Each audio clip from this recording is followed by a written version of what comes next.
여호와께서 다시 이스라엘을 향하여 진노하사 그들을 치시려고 다윗을 격동시키사 가서 이스라엘과 유다의 인구를 조사하라.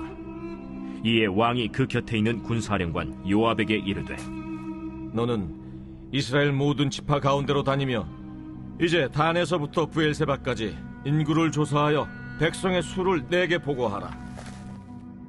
이 백성이 얼마든지 왕의 하나님 여호와께서 100배나 더하게 하사 내 주 왕의 눈으로 보게 하시길 원하나이다.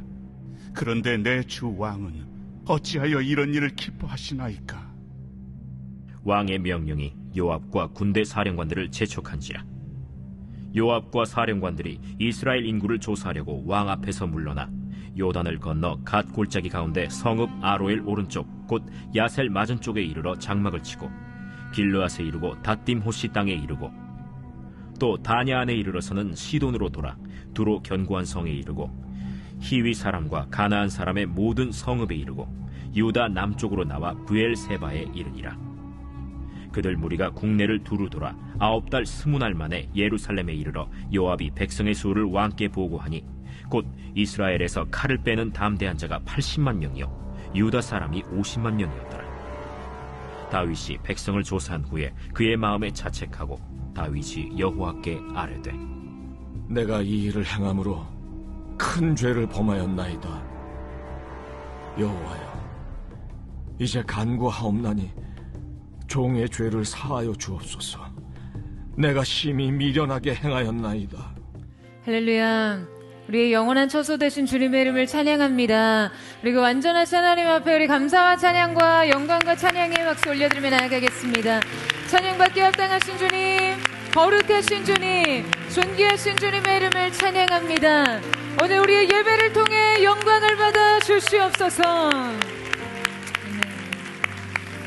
네, 하나님의 놀라운 은혜 가운데 한 몸이를 우리 포드의 성도들 한번 바라보시면서요, 오늘 이 시간 또 영상으로 함께 예배하는 우리 글로벌 포드 식구들을 향해서도 우리 한번 따뜻한 사랑과 격려와 축복의 박수를 서로에게 보내도록 하겠습니다. 주님의 놀라우신 은혜가 우리 모두에게 있게 되기를 주님의 이름으로 축복합니다. 할렐루야, 할렐루야. 사랑하는 여러분, 성령 충만하십시오. 말씀 충만하십시오. 다음 주는 우리 워시퍼레드의 일환으로 특별히 우리 창립 4주년 감사 기념 예배가 라비돌 호텔에서 있습니다. 원데이 수련회와 같이 드려지게 되는데요. 우리 현장에서 1부 예배를 마치고 특별히 또 2부 프로그램으로 인사이트 대담회와 또 현장 토크쇼, 그리고 포드처치의 첫 번째 시상식 더 식스스텝 어워즈가 준비됩니다. 네, 여러분 다 오늘 들어오시면서 보딩 패스 받으셨나요? 네, 초대장이 있는데요. 또 응모권이 함께 있기 때문에 다음 주 시참하시면 좋을 것 같습니다. 포드의 온 가족이 또 모이는 자리, 또 하나님께서 그동안 우리 포드처치에 베푸신 은혜를 돌아보며 감사하는 귀한 시간으로 준비되고 있는데요. 여러분 기대하셔도 좋습니다. 할렐루야. 네, 우리 4주년을 맞아 포드 아트숍도 여러 가지 다양한 아이템으로 준비되었는데 오늘 제가 입은 티셔츠가 네, 이번 4주년 창립 기념 리미티드 굿즈 중에 하나입니다. 보이세요? 네. 그리고 특별히 창립 4주년을 맞아서 우리 P&G 워십의 두 번째 정규 앨범 이 Parade of Little David이 발매가 됩니다. P&G 예배에서 불려진 자작곡 총 9곡의 찬양이 수록되어 있는데요. 언제 어디서나 또 움직이는 교회로서 하나님께 멈추지 않는 예배를 올려드리려는 소망이 담긴 앨범입니다.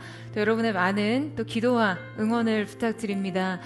하나님께서 또 지난주 우리 금요일에 서초샘 또 처음으로 저희에게도 유형의 예배 공간을 은혜 가운데 허락해 주셨습니다. 기쁨과 감사 안에서 저희가 함께 예배하고 또 기도했던 그 지난 밤에 포드처치 채널이 해커의 공격을 받아서 해킹이 된 상태입니다. 2단계 인증까지 다 뚫려진 상태인데요. 해커로 인해서 비밀번호가 다 바뀐 상태이고 지금 계정 자체가 삭제될 수 있는 또 위험에 노출되어 있습니다. 그래서 오늘 접근이 불가해서 포드처치 채널로는 예배 송출을 하지 못하고 P&G 채널을 통해서 오늘 예배가 송출되고 있습니다. 특별히 우리 열방 가운데 흩어진 모든 글로벌 포드 식구들의 현장, 영상으로 예배하는 모든 포드 식구들의 마음과 생각, 그리고 오늘 현장에서 드려진 모든 은혜가 동일하게 또 예배하는 모든 우리 식구들 가운데 있게 되기를 주님의 이름으로 축복합니다. 네, 안전하게 복구되고 또 모든 콘텐츠들이 보호될 수 있도록 여러분 함께 기도해 주시기를 부탁드립니다. 우리 옆 사람에게 이렇게 한번 축복하며 인사했으면 좋겠는데요. 있어야 할 자리에 있으십시오. 이렇게 한번 축복하시겠어요? 네, 기도의 자리, 예배의 자리, 또 은혜의 자리에서 우리 주님 바라보는 우리 사랑하는 포도의 모든 성도들 되시기를 주님의 이름으로 축복합니다. 여러분, 이 히말라야 에베레스트에는 해발 8,000m를 넘는 구간이 있습니다. 등반가들은 이 구간을 죽음의 구역이라고 부르는데요. 기압은 해수면의 한 3분의 1, 산소 농도가 한 33%에 불과해서 인간의 생존이 거의 불가능한 곳이기 때문이죠. 한 걸음을 내디딜 때마다 의식이 흐려집니다.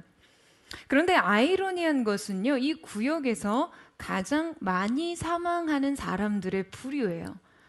국제사망연맹과 또 네팔 당국 통계에 따르면 사망자의 70% 이상이 과거 정상 등반 경험이 있는 재등반자들, 즉 첫 등반에 성공했던 사람들이라고 말합니다.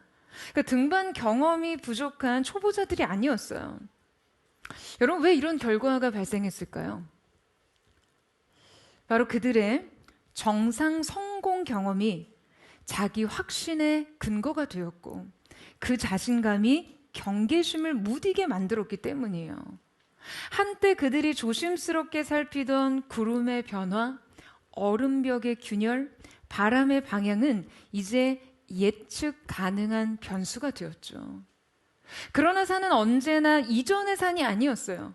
공기 한 줄기, 기압의 미세한 변화, 눈의 결이 바뀌는 것만으로도 모든 계산은 무의미해집니다. 한때 생존의 긴장으로 이루어졌던 경계는 그 성공의 기억 아래에서 가장 먼저 해체되었어요. 경험은 그들을 강하게 만들었지만 동시에 둔감하게 만들었습니다. 그들이 곧 쓰러지고 무너진 곳은 절벽이 아니라 확신이 경계를 대체한 자리였습니다. 오늘 본문 속의 다윗도 바로 이러한 순간에 서 있었어요. 모든 전쟁이 끝났고 그의 왕국은 강했고 그는 성공의 고도 위에 있었습니다. 그러나 바로 그 순간 하나님은 그의 마음 깊은 곳에 숨어 있던 하나님 아닌 자신을 근거로 세워진 확신의 균열을 드러내십니다. 이 사건은 안타깝게도 다윗의 그 어리석은 실수와 죄가 드러난 일이었는데요. 오늘 우리는 이 노년의 다윗의 한 가지 사건을 집중해서 다뤄보고자 합니다. 사실 4주년 이 기념 예배를 기대와 설레임을 가지고 준비하면서 이거 뭔가 이렇게 선물을 확 끼얹는 말씀이 아닌가 하는 이렇게 생각을 하면서도요. 저희가 이 시대의 다윗의 행렬을 지속하기 위해서 우리 안에 경계를 삼을 만한 아주 귀한 말씀이라는 생각으로 이 말씀을 묵상하게 되었습니다. 이 말씀이 우리에게 아주 건전한 이정표와 또한 민감한 반면 교사가 되기를 소망합니다. 자, 오늘 본문의 사건은 다윗이 자신의 전투력이 어느 정도인지를 파악할 의도로 이 이스라엘과 유다의 인구 조사를 명했던 일과 관련이 있습니다. 얼핏 보면요, 이 일은 그리 치명적인 실수나 죄가 되지는 않아 보이죠. 하지만 이로 인해서 다윗과 이스라엘은 하나님의 큰 진노를 삽니다. 왜냐하면 이 다윗의 인구 조사는 단순한 통계 조사가 아니었기 때문이에요. 그가 시행한 이 일에는 신학적, 정치적, 신앙적 층위가 모두 얽혀 있고, 여러분 무엇보다 하나님 앞에서 그들의 영적인 상태가 뿌리 깊은 문제가 되었습니다. 먼저 당시 이 사건의 배경에 대해 살펴보고자 하는데요. 자, 우리 함께 1절 말씀을 같이 한번 읽어보도록 하겠습니다. 1절 말씀 시작. 여호와께서 다시 이스라엘을 향하여 진노하사 그들을 치시려고 다윗을 격동시키사 가서 이스라엘과 유다의 인구를 조사하라 하신지라. 이에 왕이 그 곁에 있는 군사령관 요압에게 이르되 너는 이스라엘 모든 지파 가운데로 다니며 이제 단에서부터 브엘세바까지 인구를 조사하여 백성의 수를 내게 보고하라 하니. 여러분, 당시 이스라엘은 지금 통일 왕국의 정점에 위치해 있었습니다. 다윗의 통치는 대개 세 시기로 구분되는데요. 자, 헤브론에서 유다만 다스리던 시기와 그 이후에 예루살렘에서 온 이스라엘을 다스리던 시기, 그리고 마지막으로 통일 왕국이 완전한 안정기에 들어선 말기에 속합니다. 자, 이때는 주변국들과 전쟁이 거의 마무리된 시점이었고요. 다윗 왕국은 이 전쟁을 통해서 사방의 원수들을 완전히 제압한 상태였던 것이죠. 경제적, 국가 행정적으로도 전쟁에서 얻은 전리품과 조공으로 국고는 굉장히 풍성했고요. 솔로몬 시대 성전 건축을 위한 막대한 재정을 비축한 상태였습니다. 그리고 다윗의 지도력 아래에서 강력한 중앙 집권 행정 체계를 구축하던 시기였죠. 그런데 여러분, 바로 이 풍요의 시기, 언제나 이 안정의 시기는 신앙의 이완을 불러옵니다. 이때 바로 그들 안엔 하나님을 의지하던 그 절박함이 사라지고요. 그들이 올라서 있던 안정한 어떤 토대에서 자부심을 느끼고 있었던 것이죠. 당시 이스라엘은 이미 승리와 휴식에 도취되어 있는 상태였습니다. 이 평화기는요, 곧이어 그들의 영적 무감각을 키워냈어요. 그들은 전에는 결코 알 수 없었던 아주 그 만족스러운 생활의 상태에 놓여 있었고요.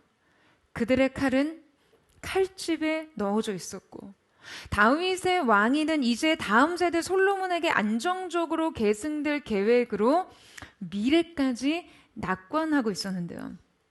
자, 바로 이때 하나님께서는 이들의 상태, 마음을 완전히 잠식시켜버린 교만을 드러내시기 위해 다윗의 실수를 허용하십니다.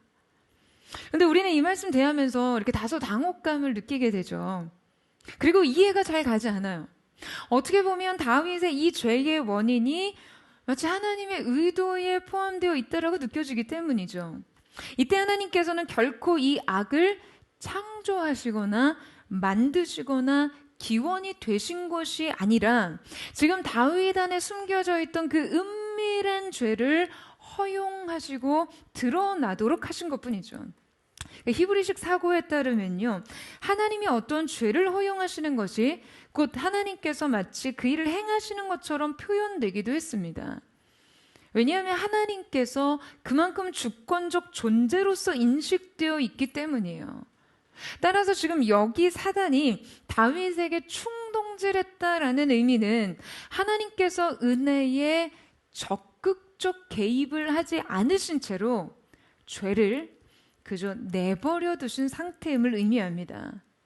결국 이 다윗의 인구 조사는 이스라엘의 죄를 드러내시는 거울 역할을 하게 하신 것이죠.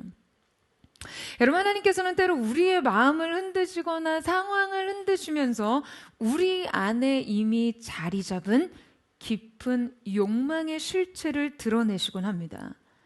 그러니까 우리가 우리의 인생에서 어떠한 문제점들이 수면 위로 드러날 때 그 일이 내 삶에 미치는 엄청난 파장과 영향력으로 이렇게 당혹감을 느낄 때가 있거든요.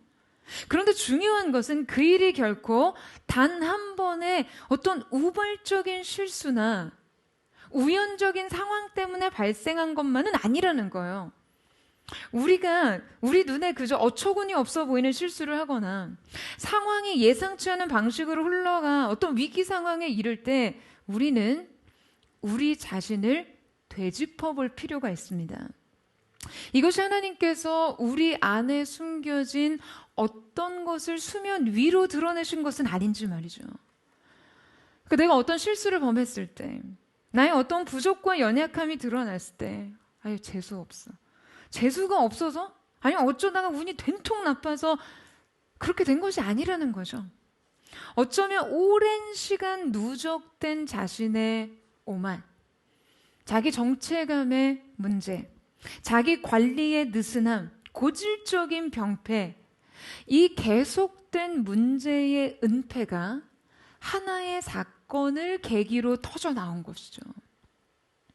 여러분, 우리가 이렇게 치통이 생겨서 치과에 가면은 여러분 뭘 깨닫습니까? 우리 눈에 띄는 병적 징후라야 봤자 뭐 이가 조금 검게 되고 통증이 있는 것 뿐이지만 여러분, 그 속에는 사실 세균이 범랑지를 뚫고 신경까지 침투한 상태일 수 있거든요. 통증이 느껴진다는 것은 이미 병이 깊이 퍼진 후예요. 아파서 병이 시작된 것이 아니라는 거예요. 병이 깊어서 이제야 아픈 것입니다. 우리가 어떤 일로 실수를 하고 스스로 책임져야 할 상황이 될 때 여러분, 억울해하고 상황을 탓할 것이 아니라 자신을 진단해야 합니다. 그러니까 이 실수로 내 삶에 문제가 시작된 것이 아니라 내 문제가 깊어서 이 실수가 발생한 것이라고요. 다윗의 인구조사는 오랫동안 마음속에 자라온 자기 의존의 세균들이었습니다. 그리고 그 세균은 이미 깊이 번식하고 영혼에 뿌리 깊게 자리 잡고 있었던 것이죠. 하나님께서 지금 다윗 마음 깊이 자리한 한 가지 죄를 꺼내 놓으십니다. 그것은 바로 자기 확신의 죄였어요.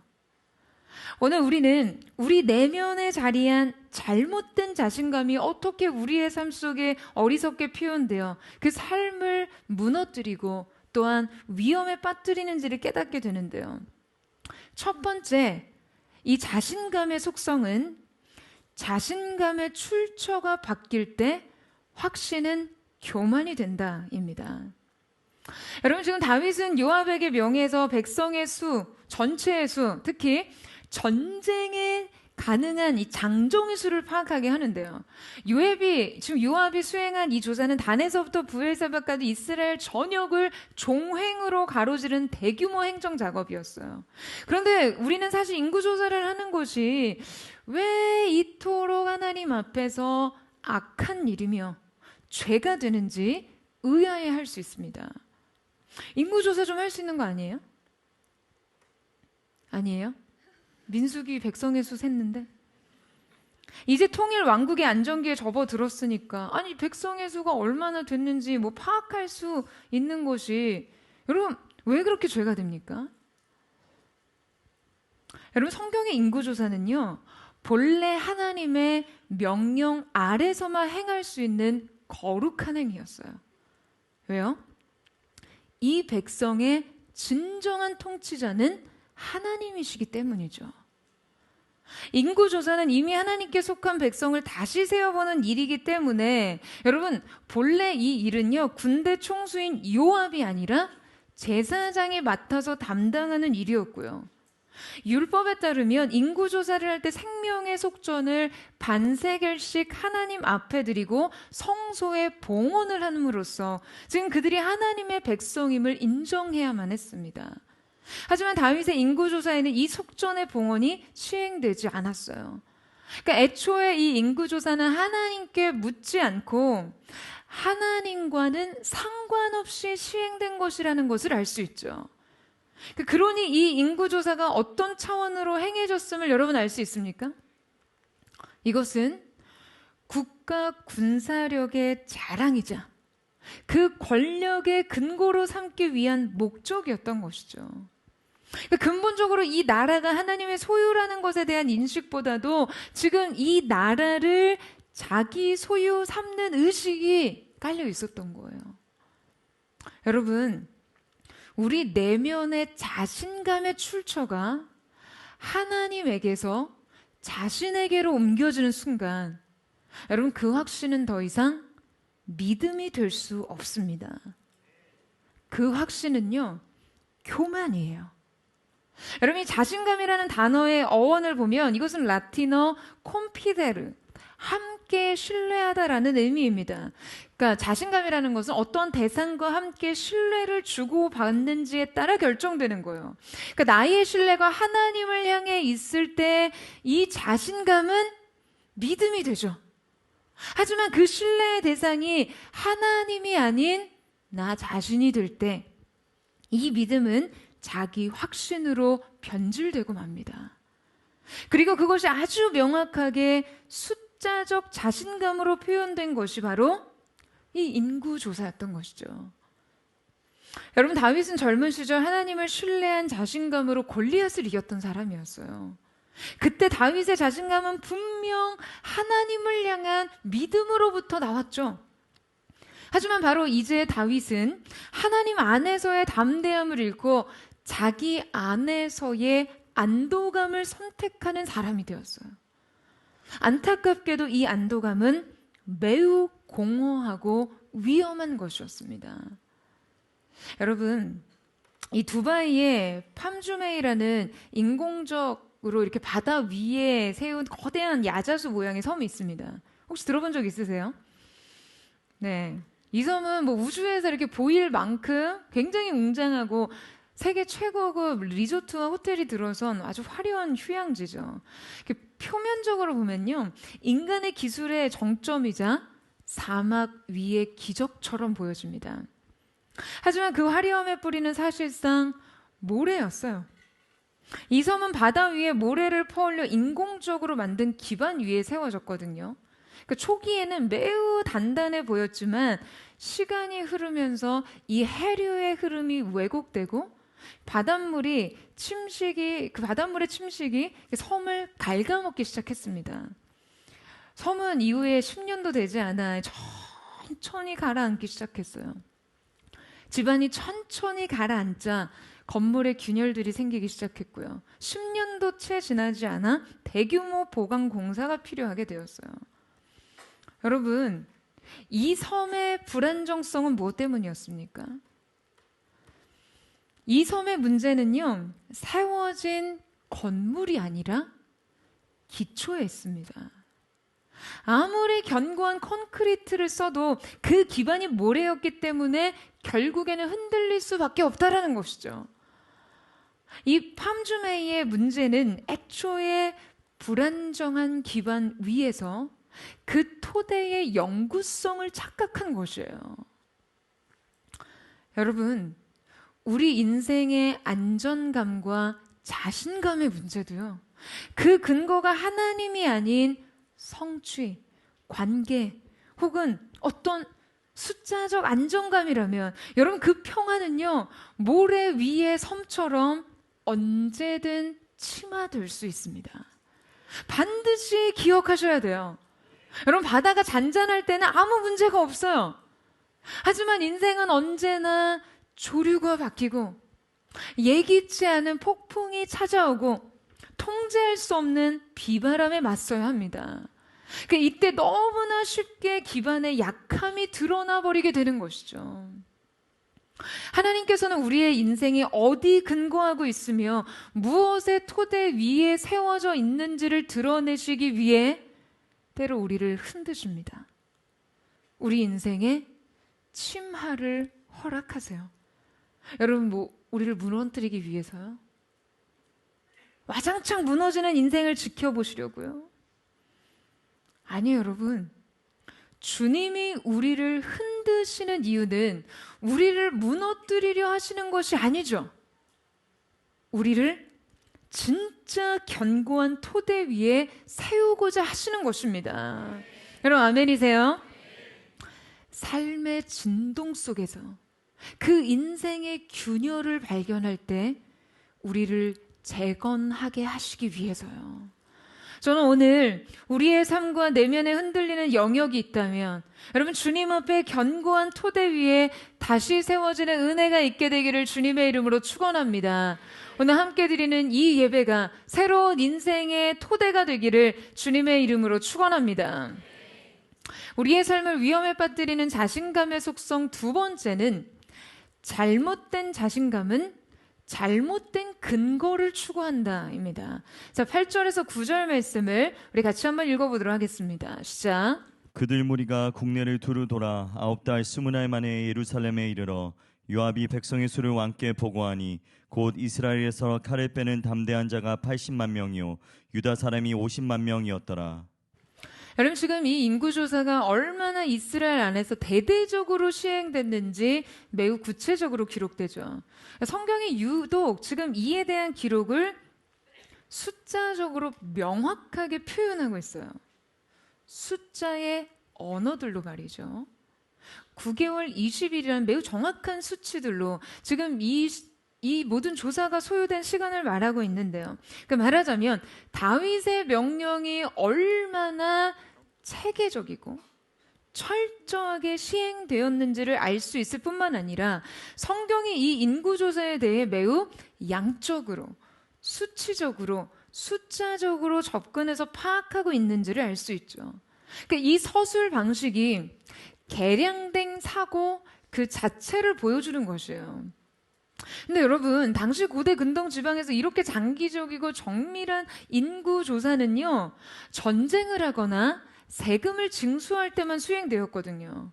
자, 그러니까 지금 다윗의 통치 개념이 여러분 어디에 기울어지고 있다는 거죠? 무엇을 알게 합니까?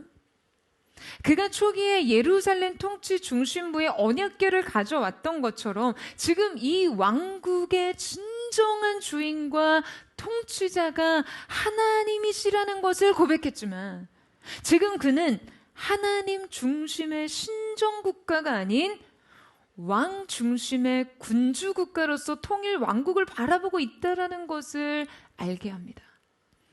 이때 그의 믿음의 언어는 돌아보아, 세어보아, 보고하라. 그러니까 매우 관료적인 언어로 대체되죠. 그러니까 마치 정확한 데이터를 추궁하고 요청하는 치밀한 관리자 같아 보여요. 더욱이 이때 성경이 칼을 빼는 담대한 자라고 표현한 것은요, 단지 그가 사람의 수를 센 것이 아니라, 그러니까 말하자면 하나님께서 이스라엘에게 인구조사를 시키신 본래적인 의미, 영적, 언약적 목적으로서가 아니라 군사적 파악의 목적이었음을 알 수 있죠. 하나님의 언약 백성들을 칼을 든 용맹한 군사 집단으로 전락시켜 버리는 것이에요. 하나님 중심의 통치 체제를 자기 권력 중심의 체제로 전환시킨 것입니다. 여러분, 지금 이 기록에 의하면 사실 통일 왕국의 군사 집단이 정말 비현실적인 수치로 굉장히 많은 숫자로 표현되어 있거든요. 그런데 참 아이러니하게도 인생의 이 숫자들이 자기 힘을 정당화시켜주는 가장 합리적인 증거로 보이지만 지금 하나님 앞에서는 아무 의미가 없다라는 것 또한 알 수 있습니다. 여러분, 시편 33편에 이런 고백이 있어요. 많은 군대로 구원 얻은 왕이 없으며 용사가 커도 힘이 커도 스스로 구하지 못하는도다. 구원은 군마에 있지 아니하니 군마가 그 큰 힘으로도 능히 구하지 못하는도다. 할렐루야. 여러분, 우리는 자꾸 인생의 숫자를 나열하면서 무엇이 얼마나 많은가를 확인하고 싶어 하지만요, 정작 하나님께서는 그 숫자에 관심 없으세요. 그저 누가 나를 믿었는가를 판단하실 뿐이에요.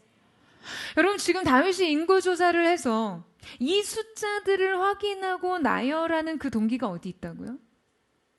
바로 하나님이 아닌 자신을 근거로 한 자신감을 확보하기 위해 실제적인 물적, 인적 자원들을 확인하려는 데 있었던 것이거든요.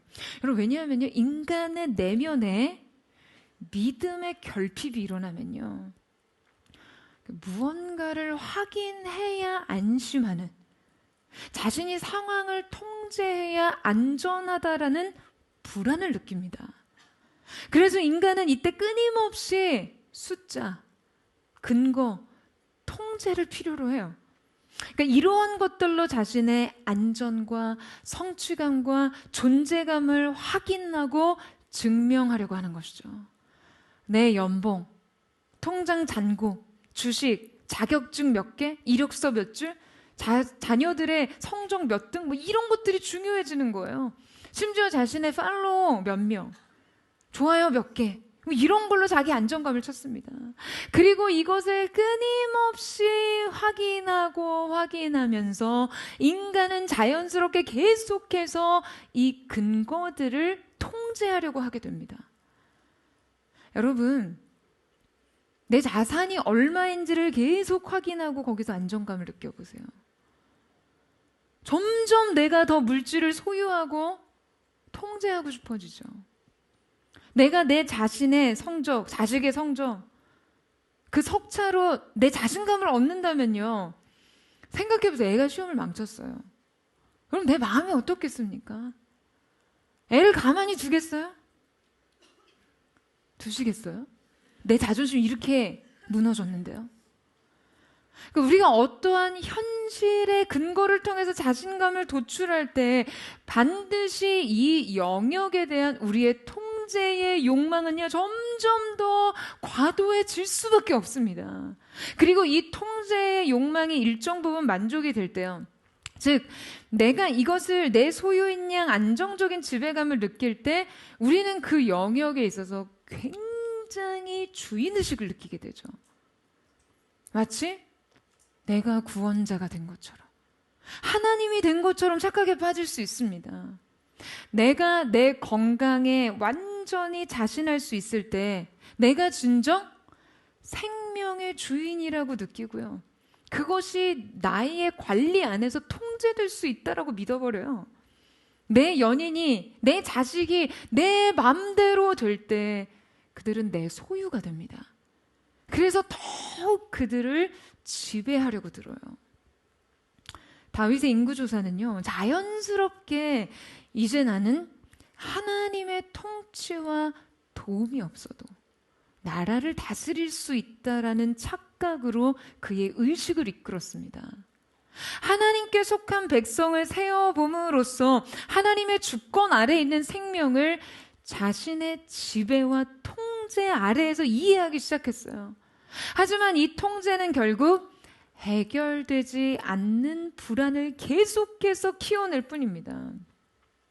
여러분, 저는 다윗의 인구조사가 근본적으로 교만에서 비롯된 것이지만 지금 이 교만이요, 다윗 안에 지금 그 다스려지지 않는 불안을 부추겨 지금 서로가 더 잘못된 시너지를 냈다라고 생각해요.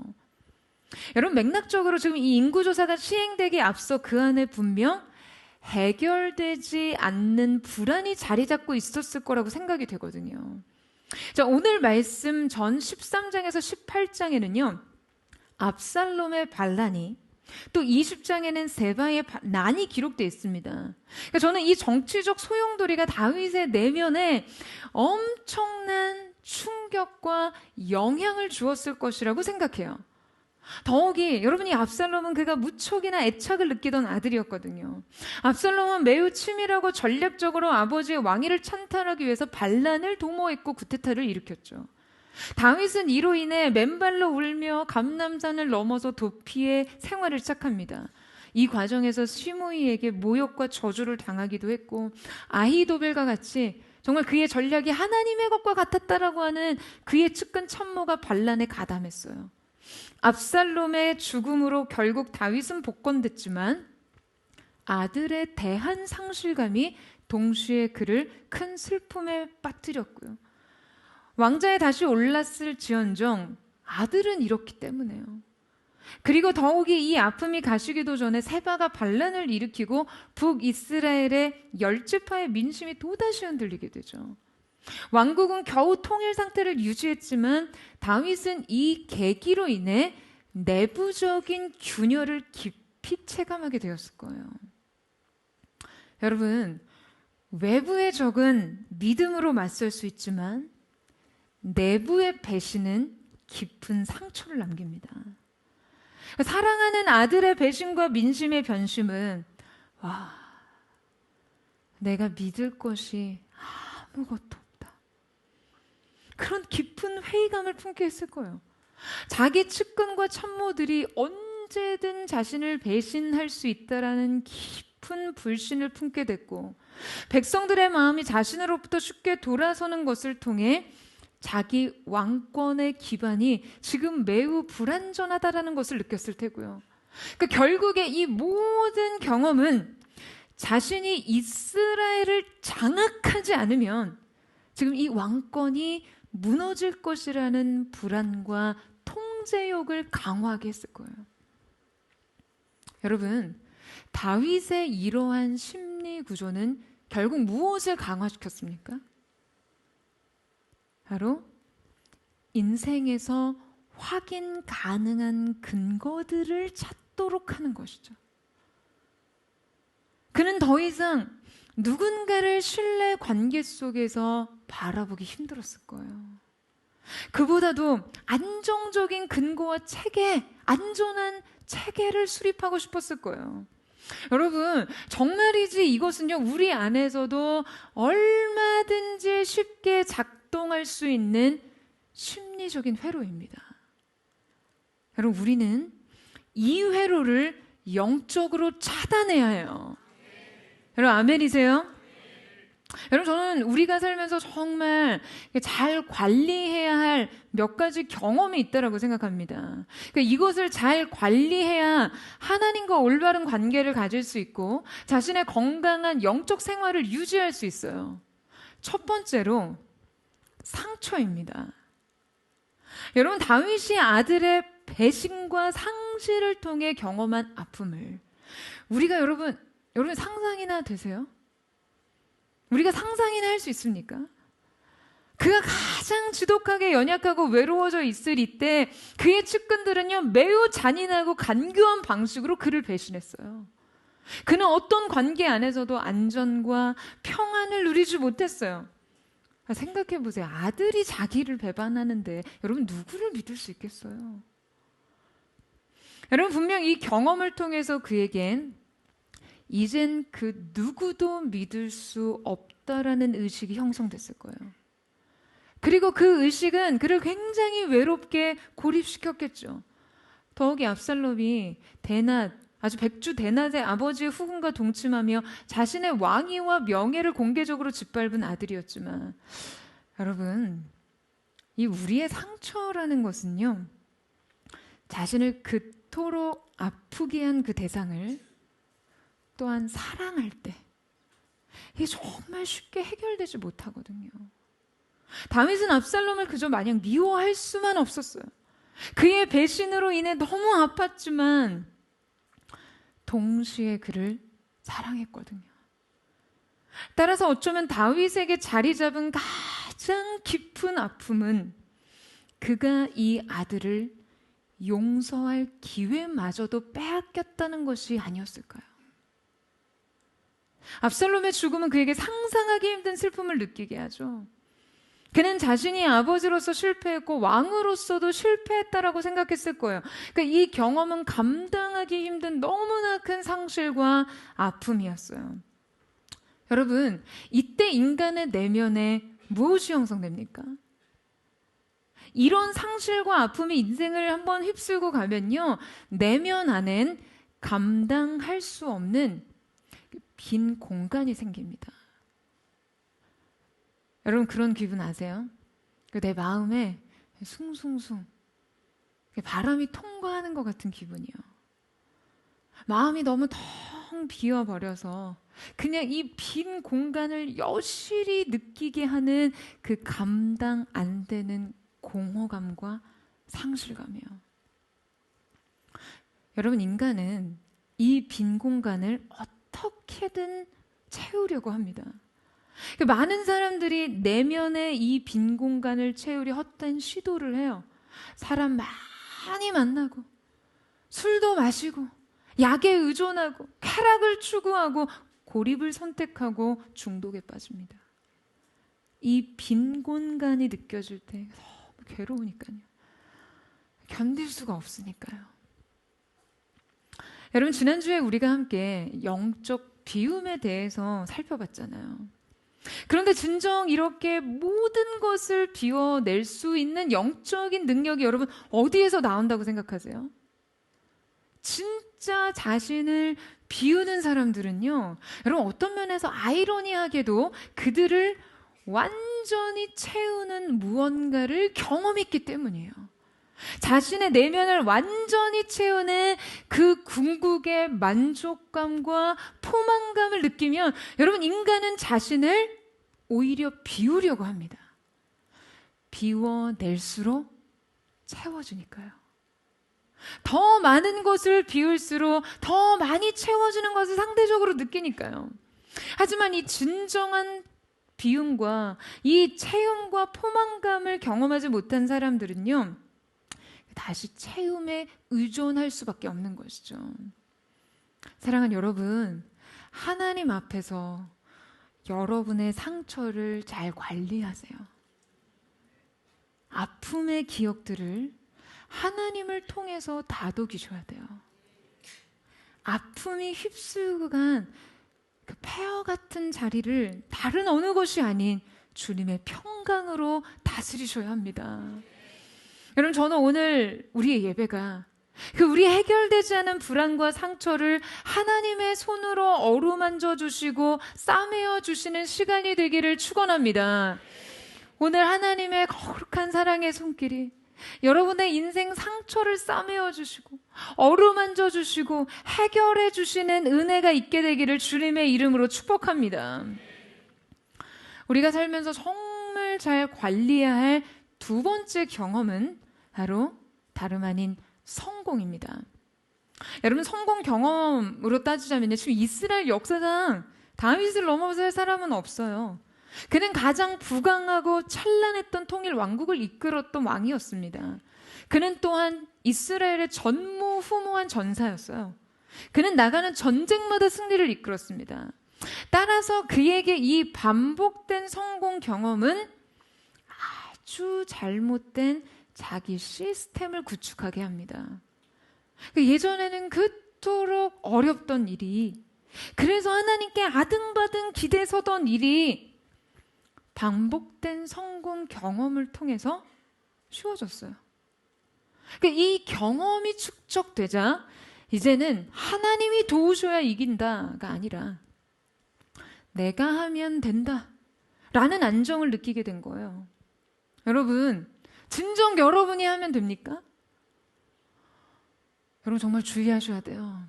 그 마음 위에 서면 큰 코 다칩니다.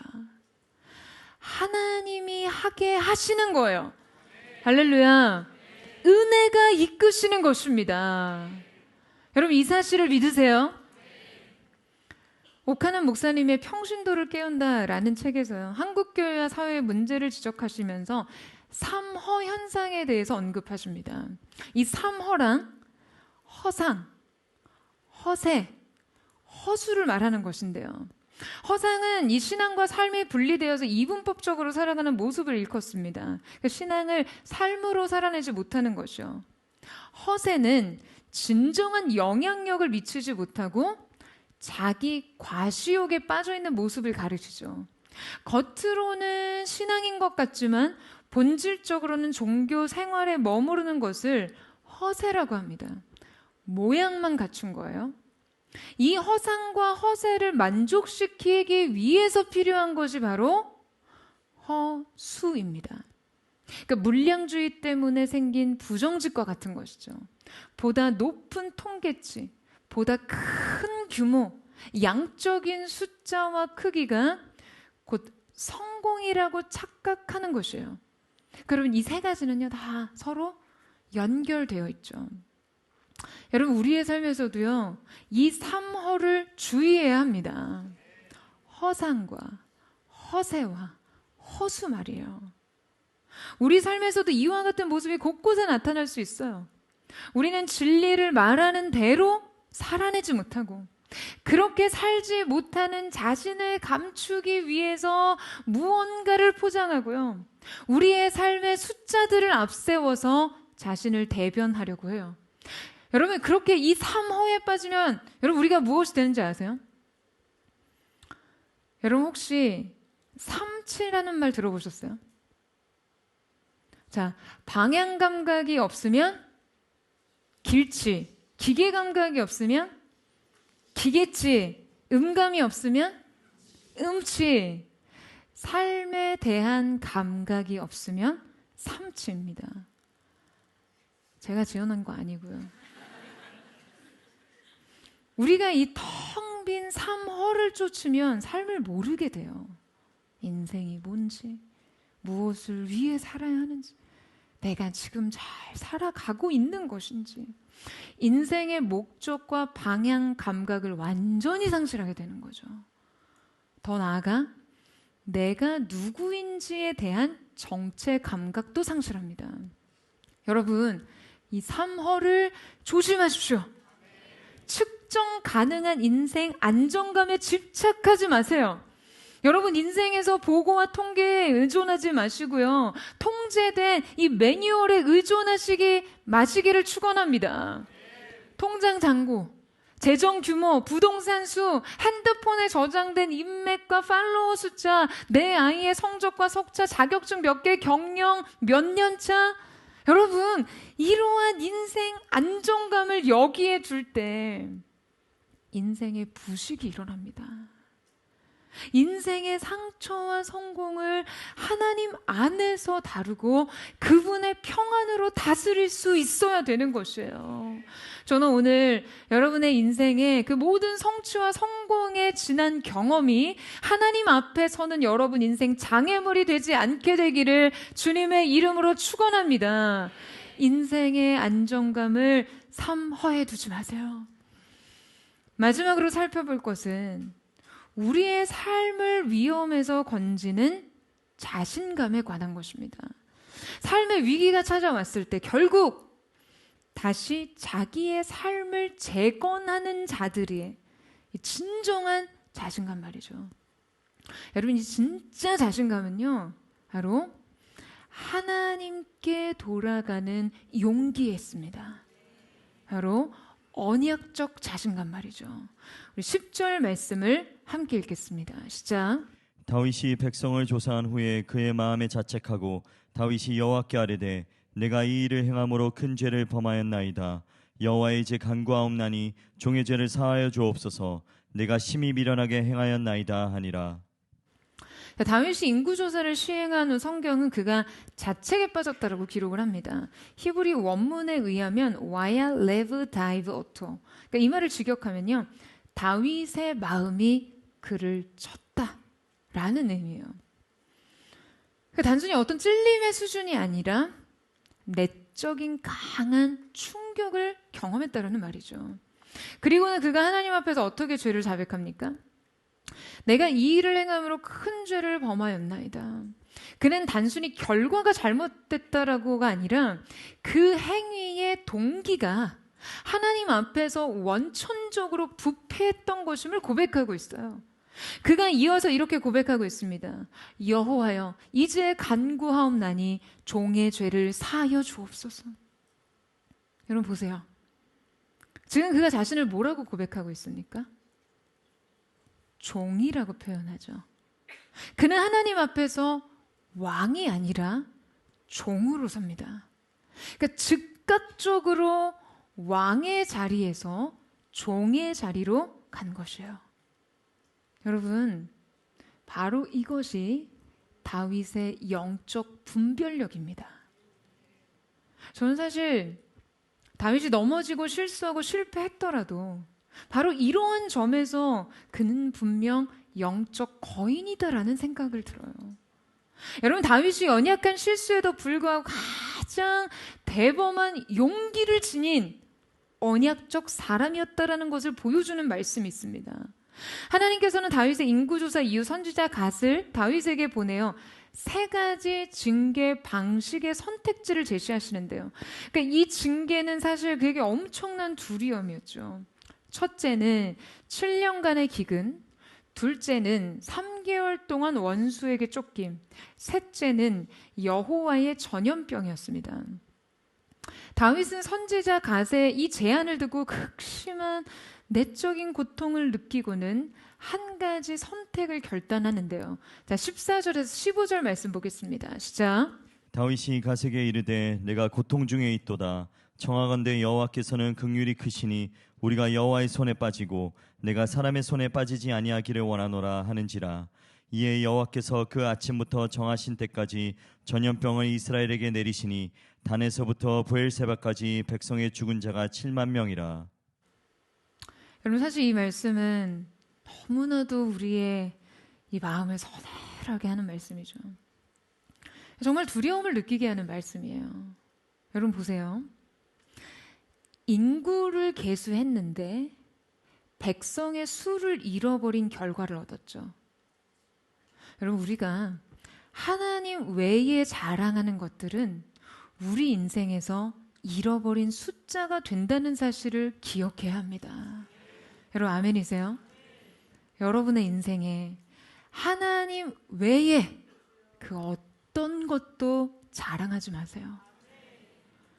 그러나 이때 무엇보다 중요한 것은 우리가 삶의 어떠한 결과를 직면하든 어떠한 시행착오를 경험하든 우리가 언제나 돌아가야 할 자리, 우리가 언제나 선택해야 할 믿음, 우리가 언제나 우뚝 서야 할 자신감이 무엇인지에 관한 것입니다. 여러분 그것이 무엇인가요? 바로 하나님의 자비예요. 여러분 많은 사람들이 자신을 자책하는데 너무 많은 힘을 씁니다. 죄책감을 느끼는 일을 양심선언이라고 생각해요. 철저한 자아 비판, 자기 반성만이 진정성 있는 회개라고 생각하는 거죠. 여러분 결코 그렇지 않습니다. 이것은 대단한 착각이에요. 철저한 회개와 돌이킴은요 언제나 그분의 자비하심으로 달려가는 거예요. 진짜 자신감은 자신을 믿는 것이 아니라 용서하시는 하나님을 믿는 것이에요. 다윗은 자신이 하나님의 심판을 피할 수 없다는 것을 알았습니다. 다만 이 심판 앞에서 그가 취한 태도가 인상적이죠. 여러분 지금 다윗이 선택한 징계의 방식이 무엇이었습니까? 그는 사람의 손에서 비롯된 전쟁이나 자연의 손에 의한 기근이 아니라 하나님의 손에 의한 전염병을 택합니다. 여러분 이거 맞더라도 하나님께 맞겠다는 거예요. 왜요? 다윗은 주님의 품을 믿었어요. 부모가 매를 들지언정 그 매가 사랑의 매라는 것을 아는 아이처럼, 그래서 매를 맞고도 아픈 상처를 싸매고 울면서도 부모의 품을 파고드는 아이처럼 주님께 달려갑니다. 결코 심판 중에서도 주님과 거리를 두지 않아요. 그저 그는 이 심판의 주체가 긍휼과 자비가 넘치는 하나님이시기를 간절히 구합니다. 심판과 자비의 긴장 속에서도 그분의 자비를 굳게 신뢰하는 믿음으로 서는 것이죠. 여러분 이것이 진정 다윗이 하나님과 맺어온 관계의 특별함입니다. 그가 소유한 하나님의 성품과 그 언약적 신실함에 대한 그의 이 굳은 믿음 말이에요. 여러분 바로 이렇게 심판 중에라도 긍휼을 의지하며 그 하나님 아버지의 품을 파고들자 여러분 하나님께서 그에게 어떠한 자비를 베푸시나요? 여러분 앞서 우리는 다윗의 인구조사 내용을 봤죠. 다윗의 보고서는 이스라엘 백성의 비현실적 숫자를 제공합니다. 대단해 보이나요? 아니 여러분 주님 앞에 이 숫자는 아무런 의미가 없었어요. 하나님 앞에서 그저 많은 자가 의미가 없어요. 남은 자만이 의미가 있습니다. 여러분 하나님의 마음은요 130만 명의 숫자에 향해 있지 않습니다. 흔들리는 다윗의 중심에 반응하실 뿐이죠. 주님은 숫자엔 관심이 없으셨어요. 오직 다윗의 마음의 떨림에만 귀를 기우셨습니다. 주님께서는 다윗이 이 불안한 중심을 보시고 그를 사랑하시기에 그를 굳건한 토대, 가장 안전한 자신감 위에 세우시고자 그를 징계하셨지만 또한 돌이켜 그 징계의 과정을 다 채우시지 않으시고 이제 그만 멈추라고 말씀하셨어요. 돌이켜 그를 용서하십니다. 그리고 그를 다시 영원히 흔들리지 않을 그분의 품 안에 다시 세우고자 하시는 거예요. 사랑하는 여러분 우리는요 넘어질 수밖에 없습니다. 실수할 수밖에 없어요. 연약하고 부족하니까요. 우리의 체질과 본성은 죄로 물들어 있기 때문에요. 하지만 기억하세요. 우리의 인생이 그분의 자비의 품 안에서 언제나 안전하다라는 것을요. 그 언약의 신실함 위에서 언제나 굳건하다라는 사실을요. 여러분, 인생을 이 토대 위에 올려놓으십시오. 주님의 품 안에, 그 언약의 신실함 위에. 우리 함께 찬양하며 기도하며 나아가겠습니다.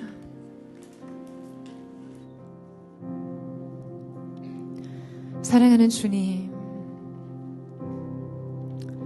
하나님이 없이는 불가능해 보이는 나의 삶과 주님의 은혜 없이는 오늘의 내가 존재할 수 없는 그 하나님을 향한 절박한 의존의 마음, 믿음의 마음으로 주님을 소망하던 자리를 벗어나 불안한 우리의 마음을 하나님 앞에 해결하지 못한 채 주님, 우리가 너무나 미련한 시도와 인생의 뼈아픈 시행착오를 경험할 때가 많습니다.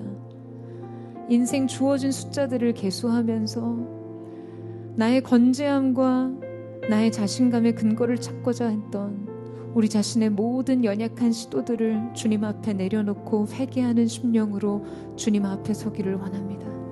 자비하신 아버지의 품으로 징계 중에라도 긍휼을 잊지 않으실 우리 하나님 앞으로 달려갈 수 있는 그 믿음이 오늘 사랑하는 포도의 성도들의 것이 되게 하여 주시고, 오늘 이 예배가 우리 인생의 새로운 토대가 세워지는 시간 될 수 있도록 축복하여 주옵소서. 우리 그 마음 고백하며 주님 앞으로 나아가겠습니다. 주님과 같이 날 위해 그 생명 주시며 고통당할 일 있을까?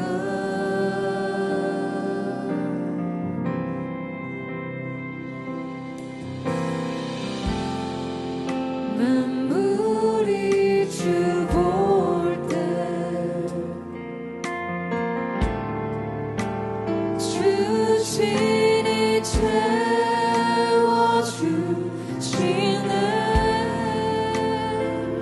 다 갚을 수 없는 그 신은혜.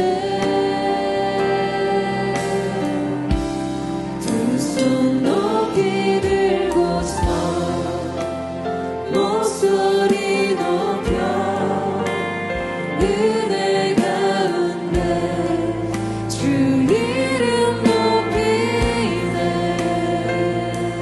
주의 사랑이 하여 자유게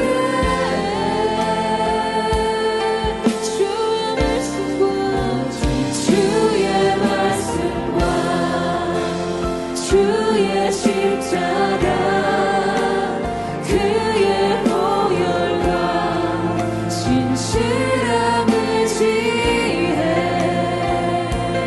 나를 새롭게 하신 주의 능력. 우리 다시 한번 고백합니다. 주님과 같이 주님과 같이 날 위해 그 생명 주시며 고통당할 일 있을까? 만물이 우리 주님을 바라볼 때 만물이 주 볼 때 주친이 채워주시네.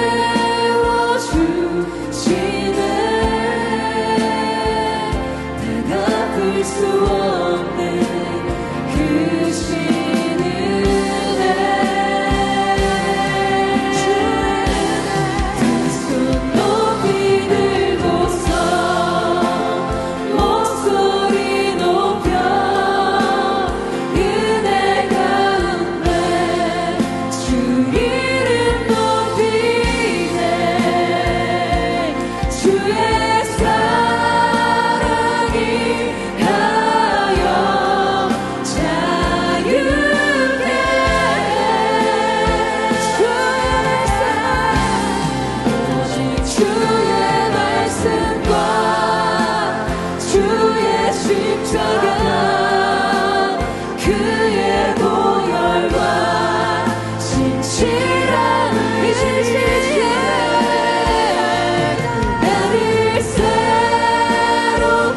사랑하는 주님, 오늘 우리가 우리의 인생의 토대, 우리의 인생 자신감의 근거를 무엇에 두고 있는지 주님 앞에서 냉정하게 점검하기를 원합니다.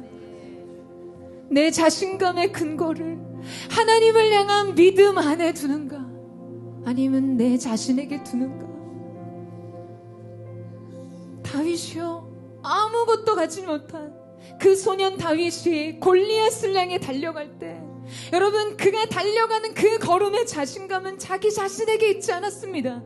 너는 내게 칼과 단창으로 오거니와 나는 사시는 하나님 만군의 여호와의 이름으로 내게 가노라.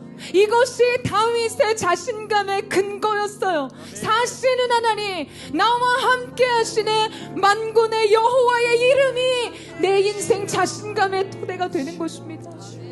그런데 여러분, 우리의 인생 속에 수많은 사건과 내면의 불안과 성공 경험을 다스리지 못하면요, 우리는 어느새 내 불안한 인생의 근거를 눈에 보이는 숫자와 나의 성취와 관계, 인맥, 습에 내가 획득한 인생 지위를 통해 확인하고 싶어하는 미련한 시도들을 계속하게 됩니다. 여러분, 우리의 인생 속에, 여러분의 삶 속에 다윗의 인구 조사와 같이 이미 모든 것이 하나님께 속해 있고 하나님께서 하실 것임을 함에도 불구하고 연약한 우리의 인생에 기대어 내게 주어진 그 무력한 숫자들을 계수하며 그 위에 내 인생의 안정감을 세우고 있지는 않습니까? 사랑하는 주님, 우리가 이 시간 하나님 앞에서 철저히 회개하며 우리 자신을 돌아보기를 원합니다. 주님, 우리의 인생 자신감은 하나님을 믿는 믿음에 있음을 믿습니다.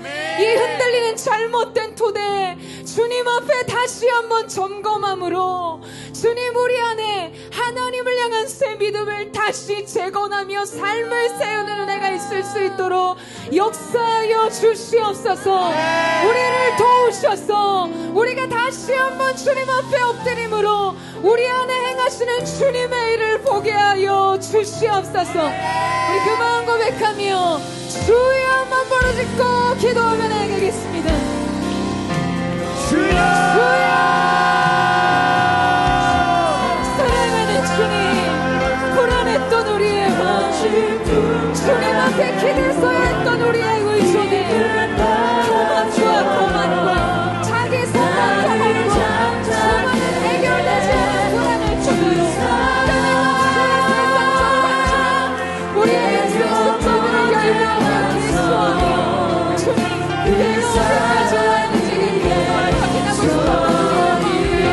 자기 증명의 늪으로부터, 자기 증명의 증상으로부터 해방되는 일을 있게 하여 주시옵소서.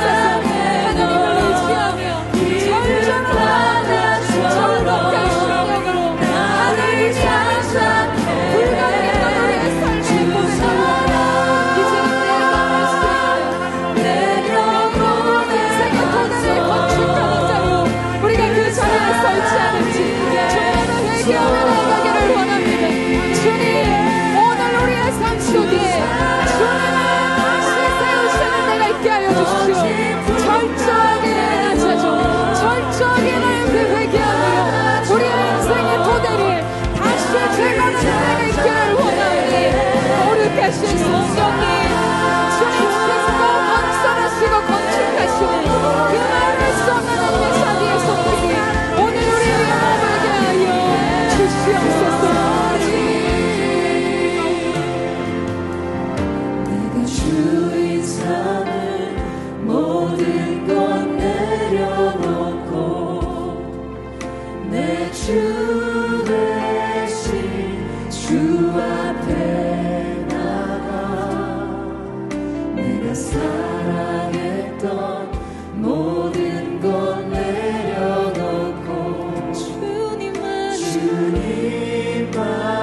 주 사랑 위에 소리.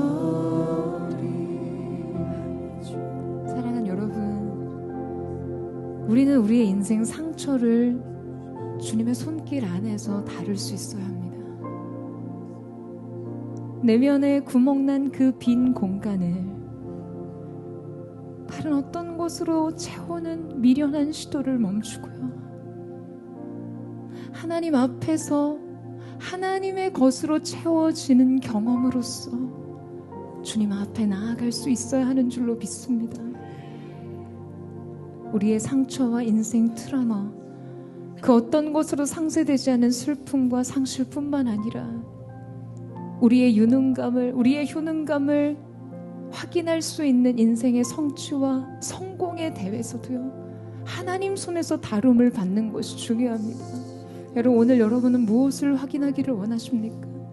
여러분 인생 앞에서 내 인생이 과연 하나님이 원하시는 그 뜻, 하나님이 원하시는 목적대로의 삶, 하나님이 지금 이때에 찾으시는 믿음과 사랑과 순종을 주님 앞에 드리는지에 여러분 자신을 확인하기를 원하시나요?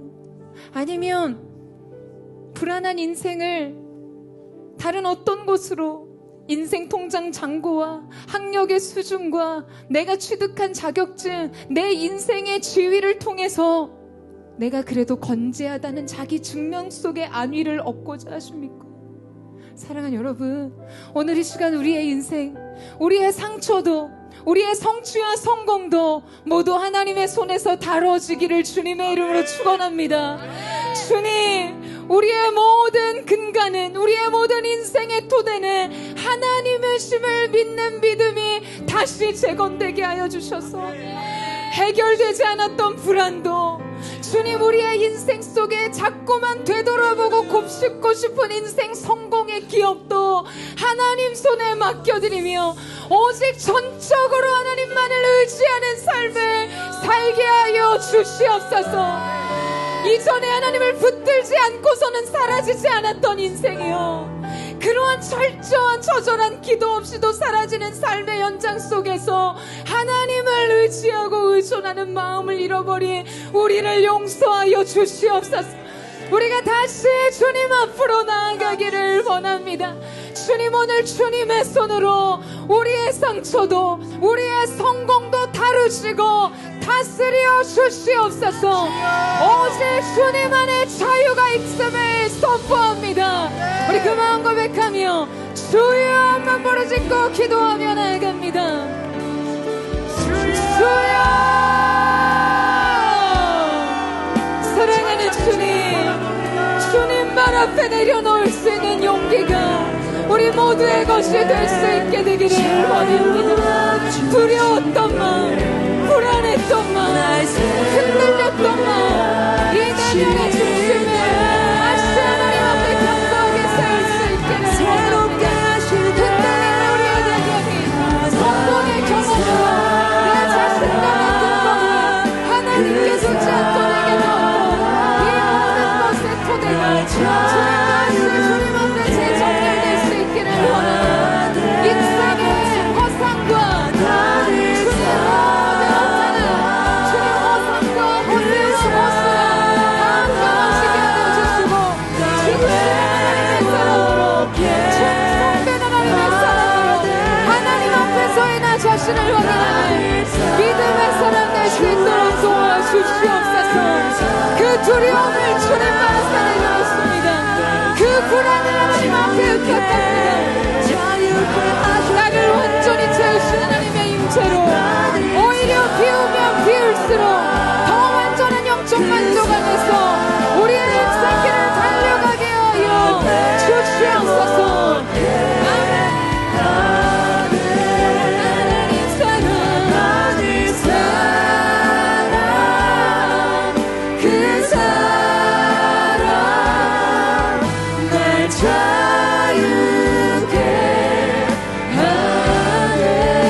주를 못 살아내 그 놀라우신 은혜를 끝이 없는 주의 사랑 강물되어 흘러 내 영혼에 자유함 주시네 날 새롭게 하시네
나의 힘과 나의 가능성을 계수하기 위해 백성의 수를 세웠지만 정작 그 백성의 수를 잃어버렸던 다윗의 인구조사의 결과를 마주합니다. 주님, 오늘 우리가 주님 앞에서 우리의 삶 속에서 오직 하나님만 자랑하는 인생들이 될 수 있도록 역사하여 주시옵소서.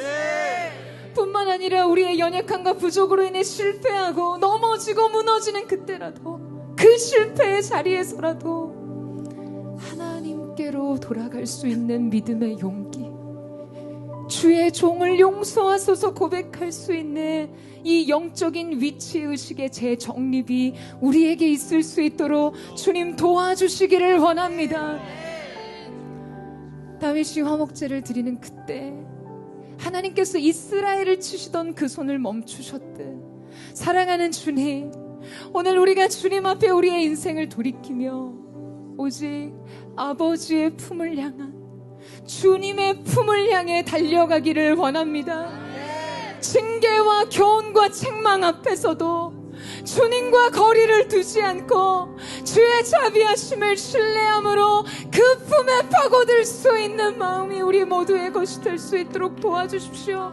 자기 비판과 자기 반성이 회개가 아닌 이 자비하시는 하나님, 용서하시는 아버지께로 돌아갈 믿음이 진정한 회개의 시작임을 주님 앞에 고백할 수 있기를 원합니다.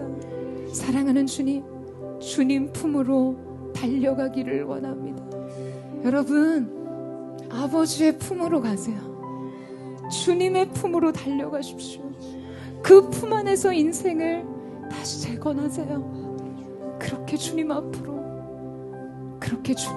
우리가 나아가기를 원합니다. 주님. 예, 주님. 예, 주님.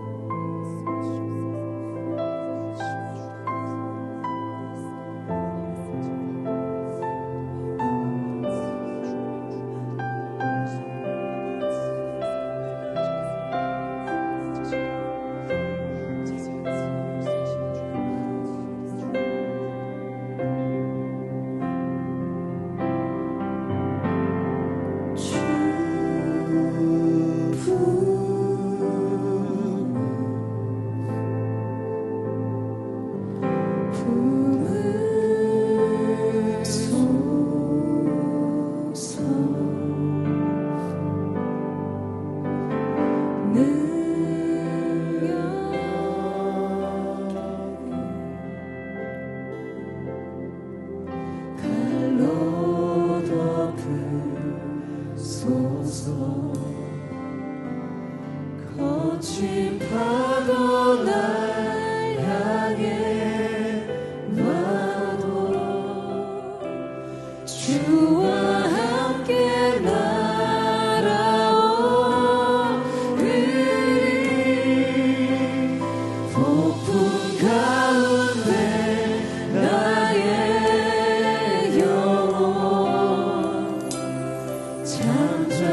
보리라.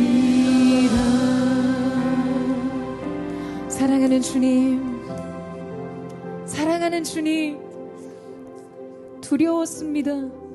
불안했습니다. 조급했습니다. 무엇이라도 붙들고 확인해야만 내 내면에 요동치는 두려움이 안정될 것 같다.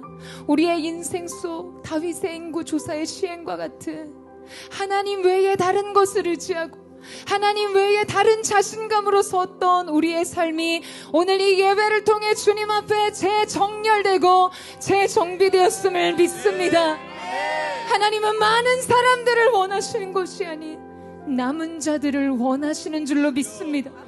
다윗의 중심을 바라보시며 그의 인생을 하나님 마음의 합판자로 마지막까지 세우셨던 하나님의 은총의 손길에 감사하는 마음으로 우리도 우리의 삶과 주님의 몸된 교회를 주님 손에 의탁하여 올려드리며 나아갑니다.